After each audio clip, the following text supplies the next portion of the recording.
Peuple congolais, chers compatriotes, depuis quelques jours, je suis ici en RDC, sur terrain, pour essayer de m'enquérir de la situation, mais aussi des enjeux en présence en ce moment.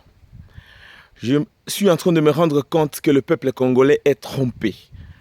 Et je voudrais vous faire ici une révélation, certaines révélations.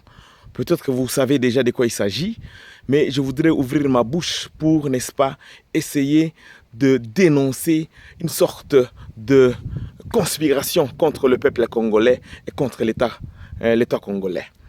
Ce que je veux dire ici n'engage que moi en personne, n'engage en rien mon parti politique et cela n'engage en rien mes chefs hiérarchiques. Je voudrais dire ici que ce que j'ai vu, ce que je suis en train d'écouter lorsque je rencontre par-ci par-là les Congolais démontre d'une part que certains ne maîtrisent pas les enjeux réels et d'autres sont même trompés. Je voudrais partir, n'est-ce pas, de la Bible. Souvenez-vous, dans Job, chapitre 1er, verset 12, là où Dieu a dit au diable, va, attaque mon serviteur, tu peux toucher à tout ce qu'il a, mais attention, ne touche pas à sa vie. C'est en fait le verset qui est appliqué aujourd'hui par la majorité présidentielle. Ils sont nombreux ceux qui se demandent pourquoi Kabila, pourquoi la majorité présidentielle ne nous montre pas son dauphin à l'approche des élections selon la Constitution. Aujourd'hui, les gens disent qu'il faut qu'il y ait élection dans le respect du délai constitutionnel.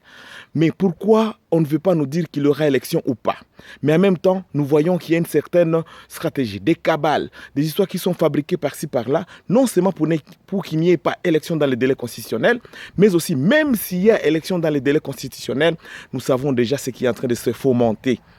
Dieu a dit à Satan, touche-le. Attaque-le partout, montre comme si, n'est-ce pas, il est attaqué.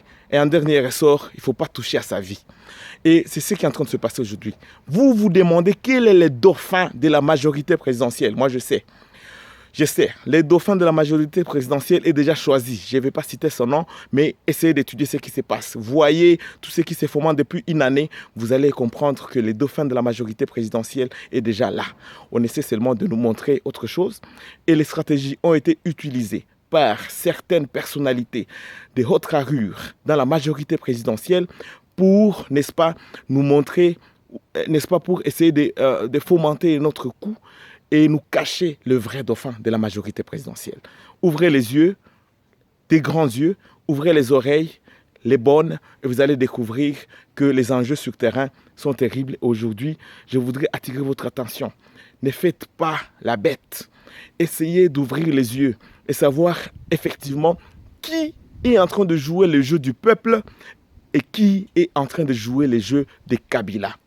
Ne vous laissez pas tromper par des actions des masses, comme on en a vu avant-hier à Kinshasa. Les gens ont déjà consommé suffisamment d'argent. Je me rends compte que l'argent circule ici où je suis dans ce pays. L'argent circule pour, n'est-ce pas, faire un coup contre la population. Et c'est une conspiration qui est manigancée, qui est montée de toutes pièces par certaines personnes partout. Je vous recommande de voir de très près ce qui est en train de se passer. Et j'espère que vous allez faire confiance à la seule personne que moi je reconnais, qui a encore un cœur près de la population, qui veut des élections avant le 20 décembre et qui veut à ce qu'il y ait un autre président avant le 20 décembre. La seule personne qui veut que tout se passe dans les conditions pacifiques, dans la paix et qu'il y ait élection avant, n'est-ce pas, le 20 décembre. Vous me direz après. Je sais que certains sont en train d'être trompés. Ils pensent que, oui, tel est opposant. Mais finalement, je me retrouve qu'en RDC, il n'y a qu'un seul opposant. Un seul opposant qui est en train de marcher pour le peuple, qui a accepté, même si aujourd'hui on fait tout, n'est-ce pas, pour essayer de l'anéantir. De le supprimer, de le mettre hors du jeu. Mais c'est la seule personne qui est en train encore aujourd'hui de jouer le jeu de la population. Les autres ont déjà pris de l'argent, ils cherchent à se faire passer comme des vrais opposants, ils cherchent des actions des masses, n'est-ce pas, pour faire aboutir cet adage-là qui dit « ne les touche pas, n'ôte pas sa vie ».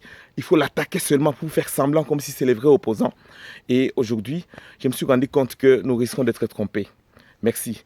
Je vais donner le même message en swahili et en norvégien pour les amis qui m'écoutent de l'autre côté en Norvège, les amis norvégiens, les amis congolais, par rapport à tout ce qui est en train de se passer sur le terrain. Bonne journée.